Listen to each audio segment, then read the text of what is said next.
O meu nome é Margarida Vasconcelos, tenho 64 anos, sou contabilista reformada e pensava que tinha feito tudo bem. Paguei discretamente a entrada da nova casa do meu filho para o ajudar a começar a vida. E então, recebi uma mensagem de texto. Não foste convidada. A minha mulher não quer que venhas. Sem emoção, sem explicação. Respondi: está bem. No dia seguinte, fiz algumas chamadas discretas sobre a hipoteca, o fundo fiduciário, os pagamentos.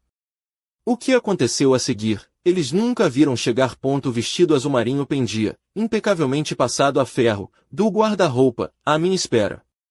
Tinha-o escolhido 3 dias antes. Elegante, mas não ostensivo, o tipo de traje que uma mãe de 64 anos deveria usar para o jantar de inauguração da casa do filho. Nada que ofuscasse a Beatriz, claro. Tinha aprendido essa lição há muito tempo. Sentei-me na beira da minha cama, a ajustar as pérolas que o Roberto me tinha oferecido no nosso segundo aniversário. Apenas 2 anos de casamento antes de o cancro o levar também. Primeiro o David, o pai do Tiago, quando meu filho tinha apenas 12 anos. Depois o Roberto, quando finalmente comecei a acreditar que poderia ter uma segunda oportunidade no amor. Os homens da minha vida pareciam destinados a ser efêmeros, mas o amor que sentia por eles, especialmente pelo Tiago, permanecia como uma constante inabalável. O meu telemóvel vibrou na mesinha de cabeceira. Tiago. Sorri antes mesmo de ler a mensagem. Provavelmente estava a perguntar que sobremesa devia levar, ou se podia chegar um pouco mais cedo para ajudar nos preparativos. Sempre fora atencioso dessa maneira, mesmo em pequeno. O tipo de criança que me trazia flores silvestres do quintal e desenhava postais feitos à mão para o Dia da Mãe. Peguei no telemóvel, o meu polegar a deslizar pelo ecrã liso e frio. Não foste convidada. A Bia não te quer cá. As palavras piscavam no ecrã, como se estivessem escritas numa língua que eu não conseguia compreender totalmente. Li a mensagem uma vez, depois outra. Os meus olhos seguiam as letras como se elas se pudessem reorganizar em algo que fizesse mais sentido. Não foste convidada. A Bia não te quer cá. O silêncio no meu quarto tornou-se denso, sufocante. Conseguia ouvir o tic-tac do relógio na lareira, o murmúrio distante do trânsito na Avenida da República, o gotejar quase imperceptível da torneira da casa de banho que andava a adiar arranjar. Sons banais de uma vida banal. Mas agora, cada um ressoava com uma clareza estranha, como se o meu mundo se tivesse deslocado ligeiramente do seu eixo. A casa. A casa de sonho deles em Cascais, com vista para o Atlântico. A casa com a entrada de 75.000 euros que transferi da minha conta poupança sem hesitar. A casa cuja hipoteca eu tinha avalizado porque os rendimentos combinados deles não os qualificavam para o empréstimo que queriam. A casa cujas prestações mensais eu andava a cobrir silenciosamente nos últimos 6 meses, juntamente com o jardineiro, o serviço de limpeza e as pequenas melhorias que a Beatriz considerará absolutamente essenciais, uma expressão que ela usava para tudo, desde um novo conjunto de talheres a um sistema de rega automático que provavelmente custava mais do que as minhas férias de uma vida inteira. Levei 30 anos a construir essas contas poupança. 30 anos a trabalhar até tarde, a saltar férias, a conduzir o meu velho Renault Clio até ele literalmente se desfazer, a comprar roupa nos saldos e a viver no mesmo pequeno apartamento T1 nas Avenidas Novas que aluguei quando Tiago era adolescente. Mesmo depois de casar com o Roberto, mantive as minhas finanças separadas, as minhas poupanças intocadas. Para emergências, dissera-lhe. Para o futuro do Tiago. O Roberto tinha compreendido. És uma mãe maravilhosa, Margarida, dissera ele, beijando-me a testa. Ele tem sorte em ter-te. Sorte. Deixei o telemóvel cair no meu colo e encarei o meu reflexo no espelho da penteadeira. Uma mulher de meia idade olhava de volta para mim. Cabelo grisalho, cuidadosamente penteado. Olhos verdes que o Roberto dizia parecerem vidro do mar.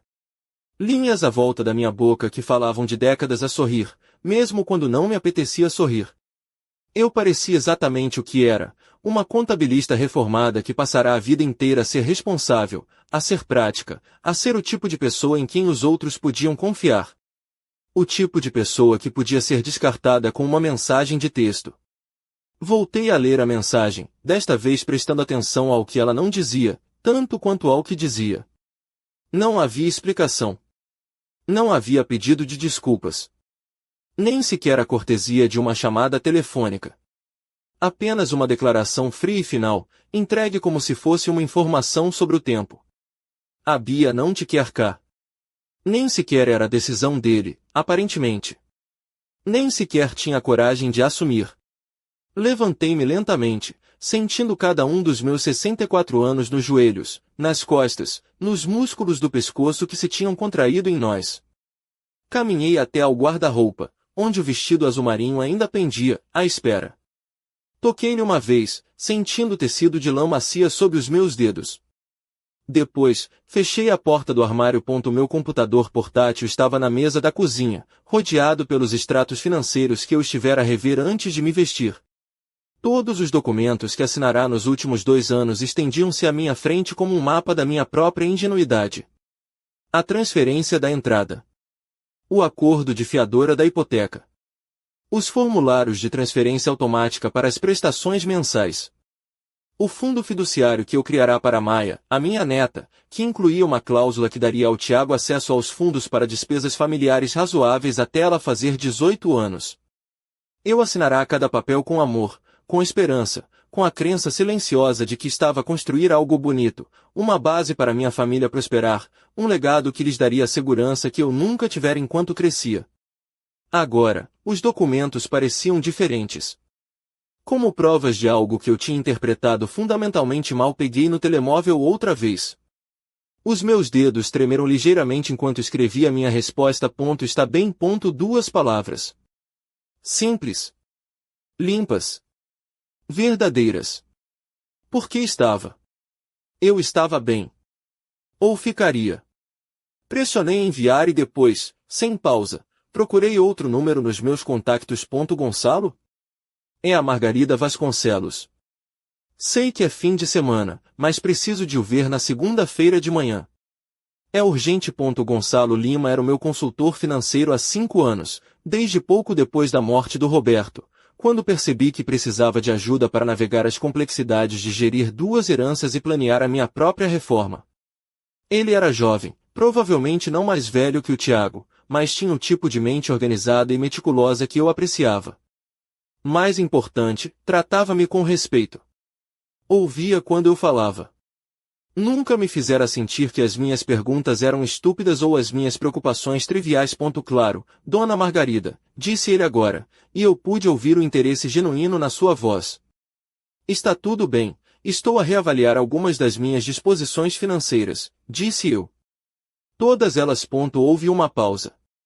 O Gonçalo era inteligente o suficiente para ler nas entrelinhas. Compreendo, disse ele finalmente. 9 horas. Está bom para si, perfeito. Desliguei e fiquei de pé na minha pequena cozinha, a olhar pela janela para o prédio do outro lado da rua, onde uma jovem mulher dava de comer a um bebê numa cadeira alta. A cena parecia calorosa, íntima, o tipo de momento que eu imaginara ter com a Maia quando ela fosse mais velha. A Maia. A minha neta de olhos brilhantes que me chamava vó Guida e ainda se aninhava no meu colo para ler livros. Que me tinha oferecido um colar de contas feito à mão no dia da mãe e insistira que eu o usasse imediatamente, mesmo que as contas fossem de cores garridas e não combinassem com nada no meu guarda-roupa. Que me enviava desenhos pelo correio porque decidirá que isso era mais especial do que simplesmente darmos em pessoa. Pensei nela, sentada à mesa do jantar esta noite, a perguntar-se onde estava a vó Guida. A perguntar-se por que não tinha ido ver o seu quarto novo, os autocolantes de borboletas que ela estava tão entusiasmada para me mostrar. O meu coração contraiu-se, mas não cedi. Ainda não. Em vez disso, voltei ao meu quarto e troquei o vestido azul marinho por umas calças de ganga confortáveis e uma camisola. Tinha trabalho a fazer. Os 2 dias seguintes passaram numa estranha suspensão. Não recebi mais mensagens do Tiago, nenhuma chamada, nenhuma explicação ou pedido de desculpas tardio. Era como se o jantar de inauguração tivesse acontecido num universo paralelo onde eu simplesmente não existia. Na segunda-feira de manhã, cheguei ao escritório do Gonçalo 15 minutos adiantada, com uma pasta cheia de documentos e uma lista manuscrita de tudo que queria cancelar, alterar ou revogar. Tinha organizado tudo por ordem de prioridade, a começar pelas transferências automáticas que poderiam ser processadas naquela mesma semana. O Gonçalo recebeu-me à porta do seu escritório, um espaço minimalista com vista para a Avenida da Liberdade, com uma bica acabada de tirar e aquele tipo de expressão cuidadosamente neutra que provavelmente aperfeiçoara trabalhar com clientes a divorciarem-se ou a lidar com mortes na família. Ele usava um fato azul escuro bem cortado, sem gravata, e uns sapatos de cabedal que pareciam custar mais do que o meu aluguer mensal. Era a imagem da competência moderna. Sente-se, Dona Margarida, disse ele, fechando a porta atrás de nós. Conte-me o que se passa. Contei-lhe tudo. A mensagem de texto, os anos de apoio financeiro, o padrão de ser incluída apenas quando era conveniente e excluída quando não era. Falei com a mesma voz calma e factual que usará durante décadas para explicar discrepâncias em auditorias e irregularidades orçamentais. Isto não era diferente, na verdade. Apenas números que não batiam certo numa folha de balanço emocional. O Gonçalo ouviu sem interromper, ocasionalmente tomando notas num bloco de notas de capa de couro. Quando terminei, recostou-se na sua cadeira ergonômica e estudou-me com aqueles olhos escuros e sérios. Há quanto tempo é que isto se passa? Perguntou ele. O sentir-se desvalorizada. Era uma boa pergunta. Uma que eu andara a evitar fazer a mim mesma. Anos, admiti. Mas eu esperava que as coisas melhorassem. Que quando a Maia fosse mais velha, eles precisassem mais de mim, não menos. E agora, percebo que eles nunca precisaram realmente de mim. Apenas do meu dinheiro. O Gonçalo acenou lentamente com a cabeça. Está bem. Vamos ver o que podemos fazer. O que podíamos fazer, afinal, era substancial. Os débitos diretos podiam ser interrompidos imediatamente. O meu nome podia ser removido da hipoteca como fiadora no prazo de 30 dias, desde que o Tiago e a Beatriz se qualificassem para refinanciar por conta própria ou encontrassem um fiador diferente. O fundo fiduciário era mais complicado, mas podia ser alterado para remover o acesso do Tiago aos fundos, mantendo intactos os benefícios educacionais da Maia. Há mais alguma coisa? Perguntou o Gonçalo enquanto revíamos a lista pela terceira vez. Pensei no meu testamento, que atualmente deixava tudo ao Tiago, na expectativa de que ele cuidasse da Maia. Pensei na apólice de seguro de vida que eu nomeava como beneficiário. Pensei na conta poupança que eu rotulara mentalmente como emergências do Tiago durante anos. O meu testamento, disse eu. Quero fazer algumas alterações aí também. Gonçalo não pareceu surpreendido. Tem em mente alguma alteração específica? Ainda não, admiti. Mas acho que está na hora de começar a pensar em legados diferentes. Legados que vão para pessoas que realmente os valorizam. Ao sair do escritório do Gonçalo naquela tarde, o meu telemóvel vibrou com uma mensagem de texto. Por um momento, o meu coração acelerou. Talvez o Tiago tivesse finalmente recuperado o juízo. Talvez houvesse uma explicação, um pedido de desculpas, alguma indicação de que o filho que eu criará ainda existia algures sob a superfície. Mas era apenas uma notificação do meu banco, a confirmar que os débitos diretos tinham sido cancelados, conforme solicitado. Sorri. Pela primeira vez em dias, sorri de verdade. A mudança tinha começado. O sorriso desvaneceu-se gradualmente enquanto caminhava para o meu carro no parque de estacionamento, mas algo mais sólido substituiu. Uma sensação de clareza que eu não sentia há anos, como se estivesse a viver num quarto mal iluminado e alguém tivesse finalmente acendido todas as luzes. O telefone tocou, interrompendo os meus pensamentos.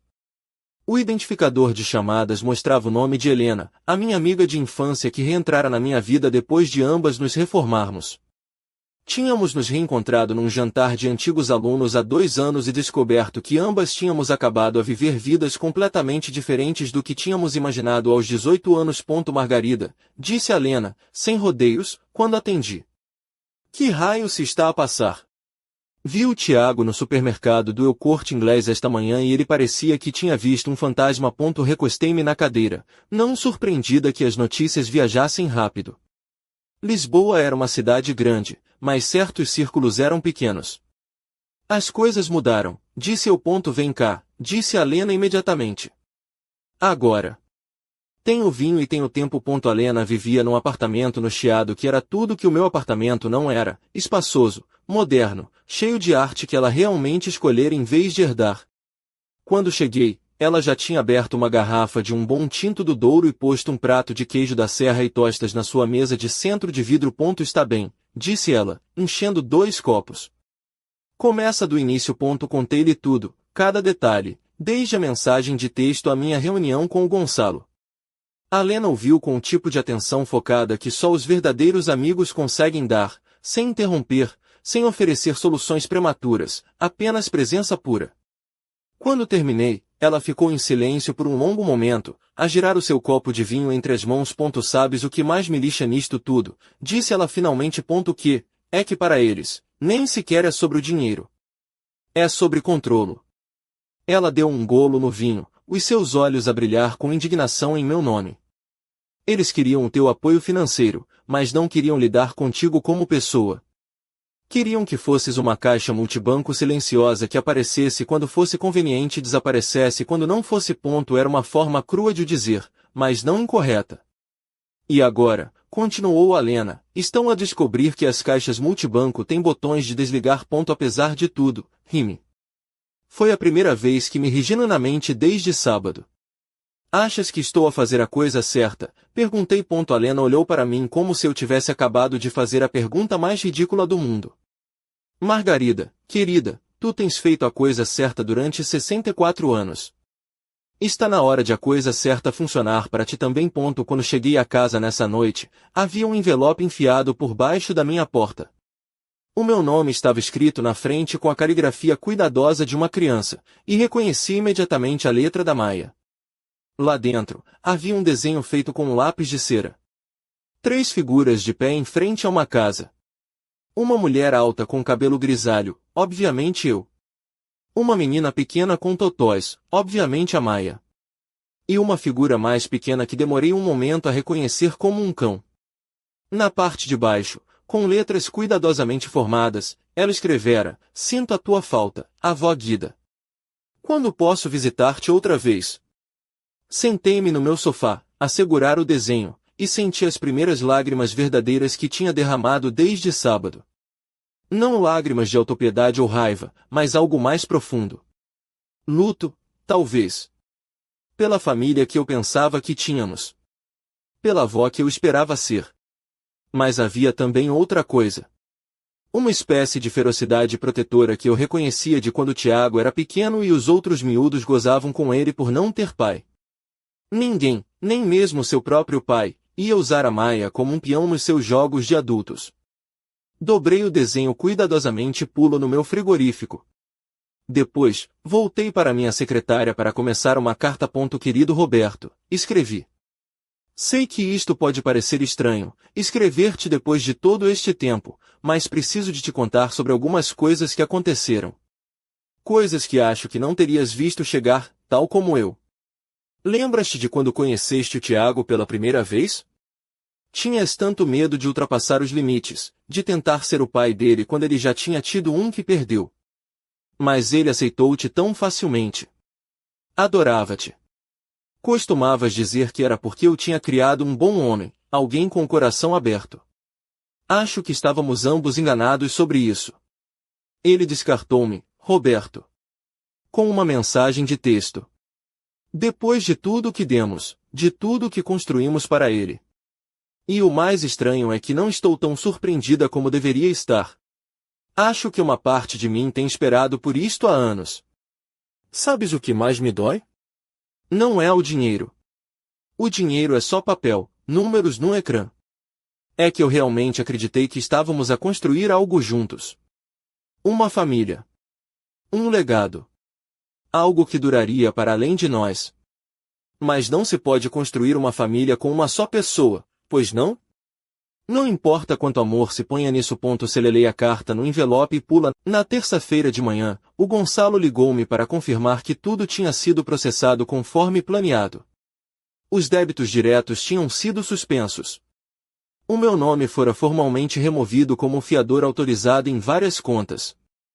Os documentos para a alteração do fundo fiduciário estavam a ser preparados pelo departamento jurídico. Como se sente? Perguntou ele, e pude detectar uma nota de admiração genuína na sua voz. Como se tivesse finalmente acordado, disse eu.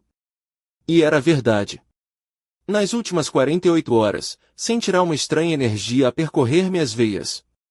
Não era raiva, a raiva era demasiado quente, demasiado caótica. Isto era algo mais frio, mais preciso. Era propósito. Naquela tarde, sentei-me à minha secretária com uma folha de papel em branco à minha frente. Era algo que andava a adiar desde que o Roberto morrera, escrever-lhe uma carta.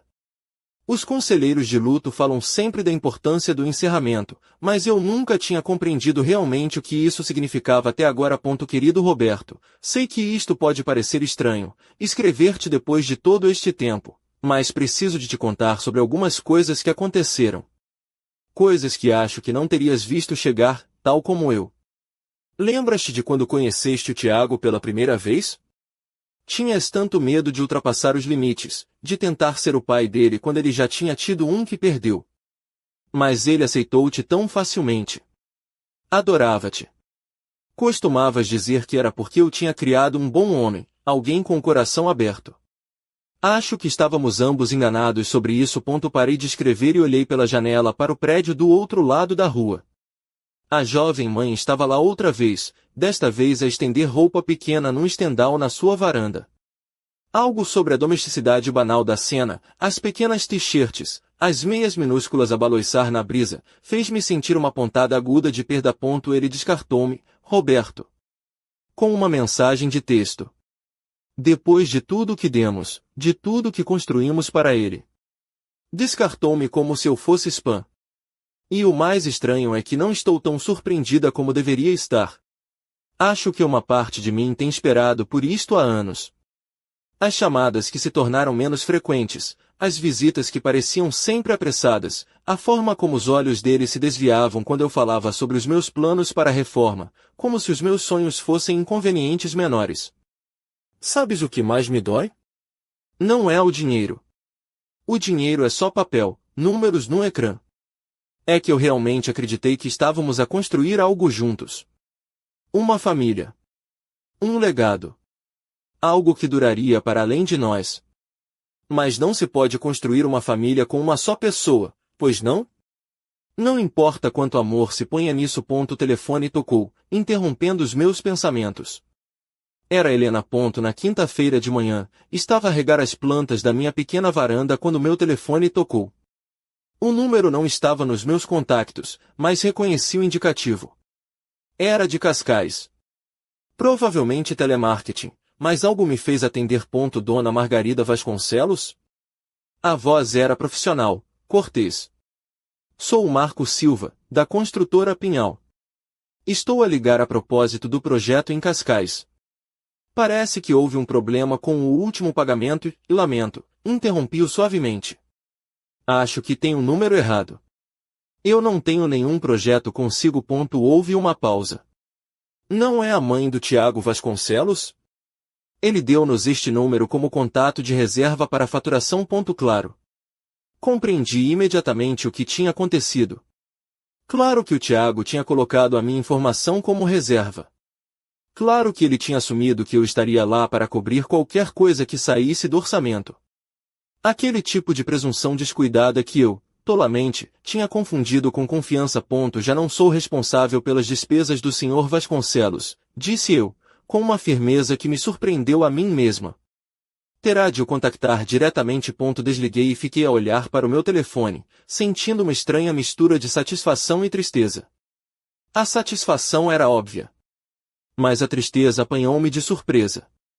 Não era tristeza pela decisão que tinha tomado, mas pela constatação de quão profundamente o Tiago tinha dado meu apoio como garantido. Estivera tão certo de que eu estaria lá que nem sequer se dera ao trabalho de atualizar as suas informações de contato. Uma hora depois, o meu telefone tocou outra vez. Desta vez, era um número que eu reconhecia. Mãe? A voz do Tiago soava tensa, forçada. Preciso de falar contigo. Olá, Tiago. Posso passar por aí? Estou na tua zona, de qualquer maneira. Mentira, mas deixei passar. Claro. Ele chegou 20 minutos depois, e no momento em que o vi pelo olho mágico da porta, soube que as últimas 48 horas não tinham sido amáveis com ele. O seu cabelo, normalmente impecavelmente arranjado, estava despenteado. Havia olheiras debaixo dos olhos e ele usava a mesma camisa machucada que eu vira nas fotos do jantar de inauguração no Instagram da Beatriz. Abri a porta e ele entrou sem esperar convite, como sempre fizera. Mas algo na sua linguagem corporal era diferente. Menos confiante. Mais desesperado. Um café, ofereci, dirigindo-me à cozinha. Sim, obrigado. Ele sentou-se à minha pequena mesa de jantar, o mesmo lugar onde fizera os seus trabalhos de casa do liceu, onde tínhamos tido inúmeras conversas sobre os seus sonhos e planos. Mãe, preciso de perceber o que se está a passar. Verti café em 2 chávenas e sentei-me à sua frente. O que queres dizer? Os pagamentos. O banco. Os empreiteiros. A sua voz tremeu ligeiramente. Está tudo a desmoronar-se. Olhei para ele, olhei mesmo para ele, pela primeira vez em meses. Tinha ganhado peso, principalmente no rosto e à volta da cintura. A sua pele tinha aquela palidez acinzentada que vem do estresse e de muito pouco sono. Ele não se parecia com o rapaz confiante que eu criara, ou com o jovem ambicioso que fora para a universidade com grandes sonhos. Parecia-se com um homem que andara a viver acima das suas possibilidades e a conta finalmente chegará. Eu enviei-te uma mensagem no sábado, disse eu calmamente. Disseste-me que eu não era bem-vinda no teu jantar. Por isso, afastei-me. Tu não te afastaste, tu cancelaste tudo. A sua voz elevou-se, e por um momento, vi um vislumbre do rapaz que costumava fazer birras quando as coisas não corriam como ele queria. Sim, disse eu simplesmente. Cancelei. Por quê? A pergunta saiu como um gemido. Por causa de uma mensagem estúpida, mãe? Sabes como a Beatriz às vezes fica, sabes, sensível com coisas de família. A mãe dela é muito crítica e ela projeta isso em... Não, interrompi-o. Não vamos fazer isso. Fazer o quê? Culpar a Beatriz pelas tuas decisões. Agir como se fosses uma vítima das emoções de outra pessoa. Recostei-me na cadeira, surpreendida com a minha própria firmeza. És um homem de 35 anos, Tiago. Se envias uma mensagem ofensiva à tua mãe, essa é a tua decisão. Se excluis a pessoa que tem apoiado financeiramente o teu estilo de vida, estas são as consequências. O seu rosto passou por várias expressões. Confusão. Raiva. Algo que se parecia com vergonha. Está bem, disse ele finalmente. Tens razão. A mensagem foi má. Lamento. Mas não podemos simplesmente ultrapassar isto? Voltar a como as coisas estavam, não. A palavra pairou no ar entre nós. Pura. Final. Que queres dizer com não? Quero dizer que não vou mais financiar a tua vida. Quero dizer que não vou mais ser fiadora das tuas decisões. Quero dizer que não vou mais fingir que uma relação onde só sou bem-vinda quando precisas de alguma coisa é uma relação. Tiago levantou-se abruptamente, começando a andar de um lado para o outro na minha pequena cozinha como um animal enjaulado. Tu não percebes, disse ele. A casa, temos pagamentos a fazer. Empreiteiros que dependem de nós. E a Beatriz? Meu Deus, a Beatriz está... Ele passou as mãos pelo cabelo. Ela está a falar em voltar para a casa dos pais. Em levar a Maia. Aí estava. A cartada que eu sabia que ele ia jogar. A Maia, disse eu, a minha voz suave. Sim, a Maia. Ele virou-se para mim, e eu pude ver o cálculo nos seus olhos, a esperança de que a menção da minha neta me pudesse amolecer. Ela sente a tua falta, mãe. Continua a perguntar quando te vai ver outra vez.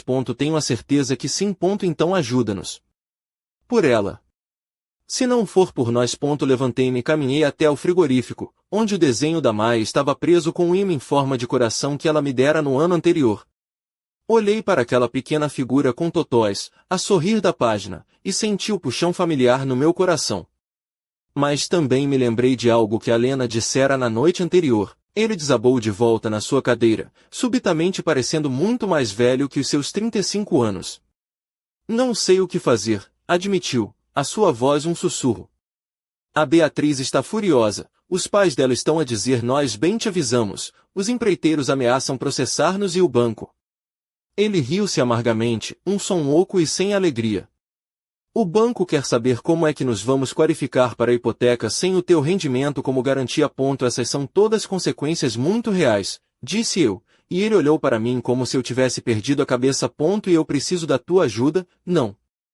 Tu precisas de assumir o controle da tua própria vida. Sentei-me novamente, sentindo-me estranhamente calma. Era como se estivesse a ter uma conversa que andava a adiar há anos. Quando tinhas 12 anos e o teu pai morreu, disse eu fiz uma promessa a mim mesma. Prometi que me certificaria de que nunca sentirias a insegurança financeira da forma como eu senti enquanto crescia. Trabalhei turnos duplos, comprei em segunda mão para poder pagar as tuas propinas da universidade, vivi em apartamentos demasiado pequenos para poder poupar para o teu futuro. E eu estou grato, não terminei. A minha voz era firme, mas não cruel.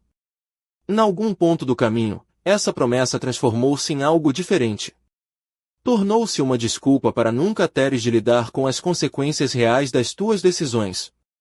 Tornou-se uma razão para me veres não como tua mãe, mas como o teu plano de contingência financeiro. Isso não é justo. Olhei-o diretamente nos olhos. Quando foi a última vez que me ligaste só para saber como eu estava? Quando foi a última vez que me perguntaste sobre os meus planos, os meus sonhos, as minhas preocupações? Quando foi a última vez que me trataste como uma pessoa em vez de um recurso? O silêncio estendeu-se entre nós. Eu conseguia ouvir o tic-tac do relógio da cozinha, o murmúrio distante do trânsito, os sons banais de uma vida banal que de repente se sentiam extraordinariamente claros. Finalmente, o Tiago falou. O que queres que eu diga? Nada, respondi. Não quero que digas nada. Quero que penses. Quero que vás para casa, para junto da tua mulher e da tua filha, e encontres uma maneira de construir uma vida que possam pagar. Quero que descubras como ser o marido e o pai que elas precisam, sem dependeres de mim para que isso aconteça. E se não conseguirmos? E se perdermos a casa? A pergunta estava carregada de pânico real, e uma parte de mim, a parte que eu andara a salvar durante décadas, estremeceu. Mas uma parte mais forte, mais nova, manteve-se firme. Então encontrarão outra casa, disse eu. Uma que possam pagar. E viverão nela. E a Maia crescerá a ver os pais a resolverem problemas em vez de dependerem de outra pessoa para os resolver por eles. O Tiago levantou-se outra vez, desta vez mais lentamente. Parecia derrotado, mas havia também algo mais na sua expressão. Respeito? Medo? Era difícil dizer. Não acredito que estás a fazer isto, disse ele. Não acredito que demorei tanto tempo. Ele dirigiu-se à porta, depois parou. E a Maia? Quando a vou ver, quando tu e a Beatriz encontrarem uma maneira de isso acontecer que não dependa do meu dinheiro, disse eu. Quando me convidarem como avó, não como benfeitora. Depois de ele sair, sentei-me na minha cozinha silenciosa por um longo tempo. Não me sentia vitoriosa. Não me sentia vingativa. Principalmente, sentia-me cansada, como se tivesse andado a carregar algo pesado durante tanto tempo que me tinha esquecido do que era caminhar sem esse fardo. Mas sentia também outra coisa. Algo que demorei um momento a reconhecer. Sentia-me livre. O meu telefone tocou mais uma vez naquela tarde. Desta vez, era Helena. Então, como é que foi? Perguntou ela, sem rodeios. Difícil, admiti. Mas necessário. Ele tentou usar a Maia como alavanca, claro. E funcionou. Não, disse eu, sentindo um pequeno sorriso a formar-se nos cantos da minha boca. Não funcionou de todo. Bom, disse a Helena com uma satisfação feroz. Então, estás finalmente a aprender. A aprender que o amor verdadeiro, por vezes, parece-se muito com deixar ir. Naquela noite, escrevi mais uma carta. Desta vez para Maia, embora soubesse que não a poderia enviar até ela ser mais velha. Mas escrevê-la pareceu importante, de qualquer maneira. Querida Maia, um dia, quando fores suficientemente grande para entender, quero que saibas uma coisa importante. Às vezes, as pessoas que mais amamos pedem-nos para sermos menos do que somos, para que elas se possam sentir confortáveis a ser menos do que poderiam ser. Quando isso acontecer, e vai acontecer, Porque és forte e brilhante e terás a tua própria luz para proteger, quero que te lembres que dizer não a isso não é falta de amor. É a forma mais profunda de amor que existe. Amo-te, minha pequena. Sempre te amarei. Mas também me amo a mim mesmo o suficiente para te mostrar como é quando uma mulher se defende. Espero que um dia me agradeças por isso. Com todo o meu amor, avó Guida. Guardei a carta com a outra, certa de que um dia teria a oportunidade de lhe a dar. E se não tivesse, bem, pelo menos teria tentado viver de uma maneira que lhe ensinasse a lição sem palavras. 2 semanas após o confronto com o Tiago, acordei num sábado de manhã a sentir-me inquieta. Não era ansiedade, eu aprenderá a reconhecer a diferença, mas algo mais parecido com energia sem direção, como se o meu corpo tivesse estado à espera de algo durante tanto tempo que se esquecera de como estar quieto. A Helena tinha me convidado para me juntar a ela no seu projeto de horta comunitária em Telheiras, algo que eu andara a adiar há meses com várias desculpas. Estou demasiado ocupada, dissera-lhe. Tenho de ajudar o Tiago com... Mas agora que essas desculpas se tinham evaporado, percebi que simplesmente tivera medo. Medo de descobrir do que eu gostava quando não tinha de me preocupar com o que os outros precisavam. A horta revelou-se uma revelação. Estava localizada num lote que antes fora baldio, transformado por um grupo de vizinhos num mosaico de canteiros elevados, caminhos de gravilha e uma pequena estufa feita de janelas recicladas. Era cedo na estação, mas eu já conseguia ver os primeiros rebentos verdes a romper o solo, cheios de promessa. Margarida, disse a Helena, apresentando-me a uma mulher mais velha com as mãos cobertas de terra e olhos brilhantes. Esta é a Carmo. Ela dirige o programa de literacia financeira aqui às terças-feiras. A Carmo apertou-me a mão com firmeza. Literacia financeira numa horta? Perguntei. Por que não? Riu-se ela. Ambas as coisas são sobre plantar sementes e cuidar delas até crescerem. Além disso, muitas das mulheres que vêm aqui estão a tentar esticar cada euro. Ensinamo-las a cultivar a sua própria comida e a cultivar as suas poupanças ao mesmo tempo. Algo na ideia ressoou imediatamente em mim. Durante décadas, vira colegas de trabalho, especialmente mulheres jovens, tomar decisões financeiras terríveis simplesmente porque ninguém lhes ensinara que tinham opções. Vira mães solteiras a trabalhar em 2 empregos, mas a nunca aprender a fazer um orçamento. Vira mulheres inteligentes e capazes a assinar empréstimos predatórios porque não compreendiam os termos. Precisam de ajuda? Perguntei antes de me poder conter. A Carmo e a Helena trocaram um olhar. Tem experiência em finanças? Um pouco, disse eu secamente. 40 anos como contabilista. Naquela tarde, dei por mim ajoelhada ao lado de uma jovem mãe chamada Sofia, a ajudá-la a plantar alfaces enquanto falávamos sobre orçamentos. A Sofia tinha 24 anos, trabalhava como assistente dentária e criava sozinha um filho de 3 anos. Viverá de salário em salário durante tanto tempo que começara a acreditar que essa era sua única opção. Nunca tive uma conta poupança, confessou-me ela enquanto pressionava suavemente as pequenas plantas na terra. Sempre que tento poupar, surge uma emergência. Já ouviu falar do princípio de se pagar a si mesma primeiro? Perguntei-lhe. Ela abanou a cabeça. É simples, disse eu, mostrando-lhe como espaçar as plantas uniformemente. Antes de pagar qualquer outra coisa, até mesmo as compras do supermercado, põe algo de lado para si. Mesmo que sejam 20 euros. Mesmo que sejam 5 euros. O objetivo é treinar o seu cérebro para se ver a si mesma como uma prioridade. Os seus olhos arregalaram-se. Mas e se eu não tiver o suficiente para tudo o resto, então encontra maneiras de tudo o resto custar menos, disse eu. Como esta horta. Como cozinhar em casa. Como comprar roupa em segunda mão. Parei, lembrando-me dos meus próprios anos de escassez. A pobreza não é uma falha moral, Sofia. Mas a dependência pode tornar-se uma. Passamos a hora seguinte a falar sobre estratégias pequenas e práticas. Como automatizar poupanças para que ela não as pudesse gastar acidentalmente. Como negociar contas. Como distinguir entre querer e precisar. Não era matéria revolucionária, mas pude ver algo a mudar na sua expressão enquanto falávamos, uma espécie de despertar para a possibilidade de que ela poderia ter mais controle do que pensava. Volta na próxima semana. Perguntou-me ela quando estava a conduzir para casa naquela tarde. Dei por mim a não pensar no Tiago uma única vez nas últimas 4 horas. Não tinha verificado meu telemóvel à procura de mensagens dele, não tinha ensaiado mentalmente conversas que poderíamos ter. Pela primeira vez em anos, estivera completamente presente na minha própria vida. E, surpreendentemente, a minha própria vida era bastante interessante. Naquela noite, marquei um número que andava a evitar há meses. Universidade Sênior das Avenidas Novas. Boa noite. Boa noite, disse eu, a voz um pouco mais alta do que o pretendido. Ligava para saber se ainda tem vagas nas vossas aulas de italiano para principiantes. Claro que sim. Quando gostaria de começar? O mais depressa possível, respondi, e a mulher do outro lado riu-se. Gosto do seu entusiasmo. Temos uma turma a começar na terça-feira. Serve, depois de me inscrever em italiano, dei por mim a navegar no site do centro, a ver o que mais ofereciam. História da arte. Clube de leitura.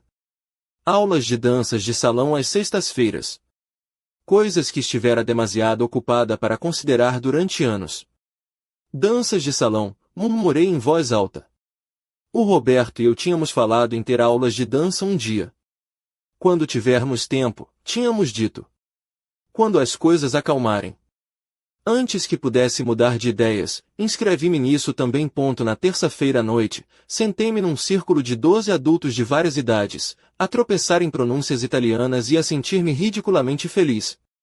A instrutora, uma mulher de meia-idade chamada Francisca, tinha a paciência de uma santa e a gargalhada mais contagiante que eu já ouvirá. Non abbiate paura, gritava ela quando nos atrapalhávamos com as palavras. Não tenham medo.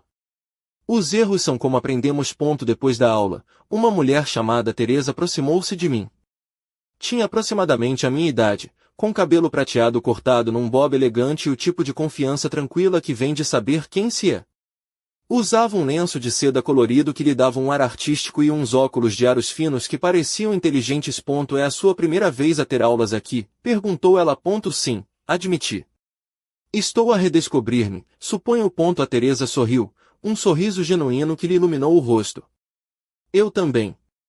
Divorciei-me no ano passado, depois de 30 anos de casamento. Decidi que estava na hora de fazer todas as coisas que andava a adiar. Acabamos por ir tomar um café a uma pastelaria ali perto.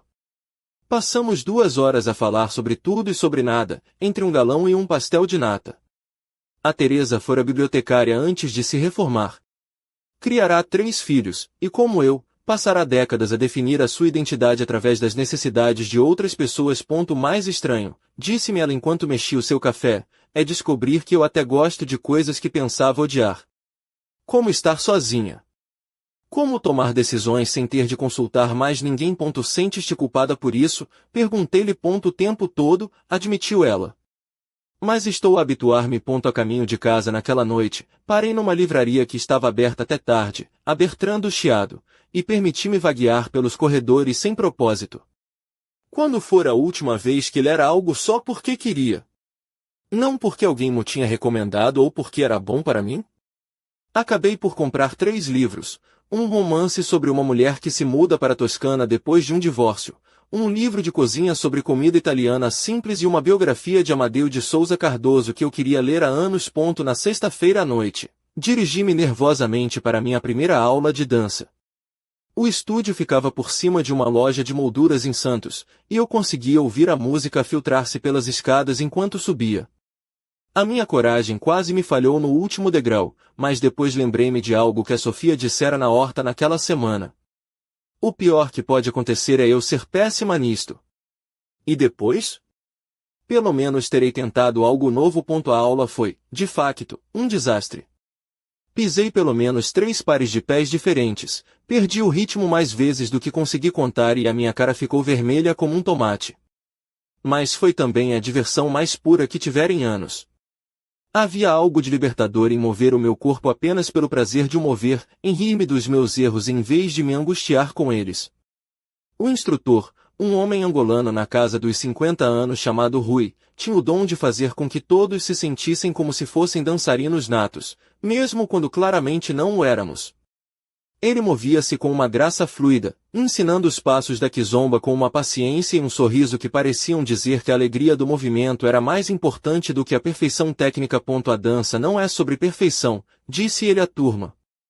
É sobre conexão.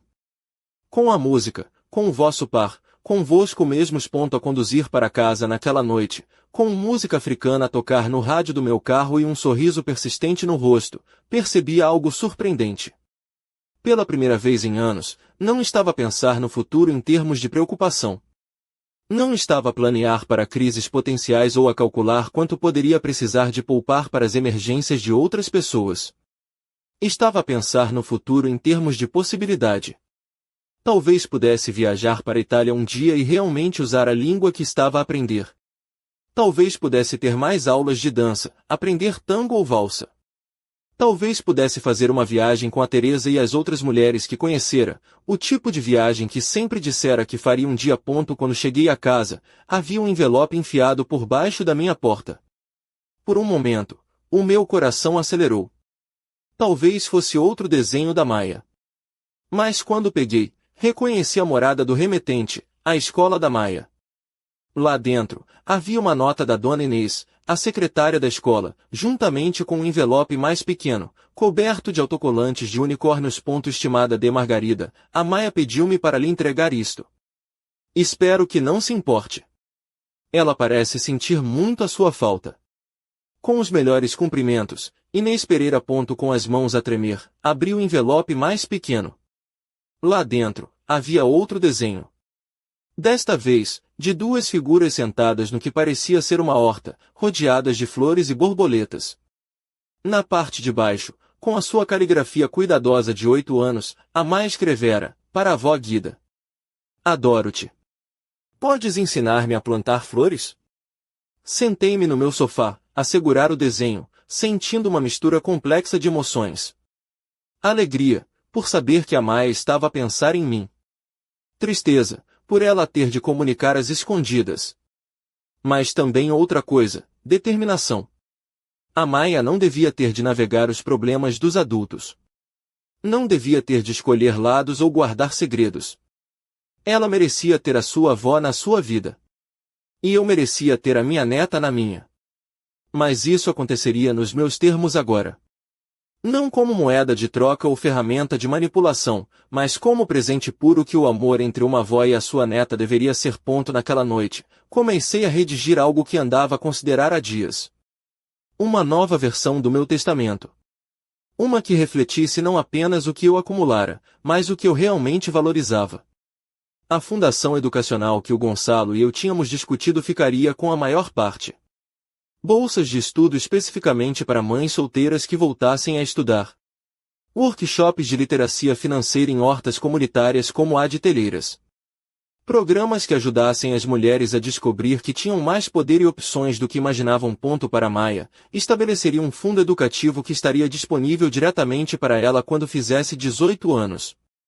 Não algo em que os pais pudessem tocar ou usar como alavanca, mas o seu próprio futuro, assegurado, independentemente do que acontecesse com as decisões financeiras dos adultos na sua vida. E para mim mesma, pela primeira vez na minha vida adulta, planearia verdadeiramente a minha própria felicidade. Aquela viagem à Itália que andava a sonhar. Aulas de arte. Talvez um apartamento maior, com espaço para uma horta na varanda. Uma vida vivida para frente, não para trás. Enquanto escrevia, conseguia ouvir a música da kizomba ainda a tocar suavemente no rádio da minha cozinha, misturando-se com os sons noturnos da cidade. Pela primeira vez em anos, os sons da minha própria vida não pareciam ruído de fundo. Pareciam uma sinfonia.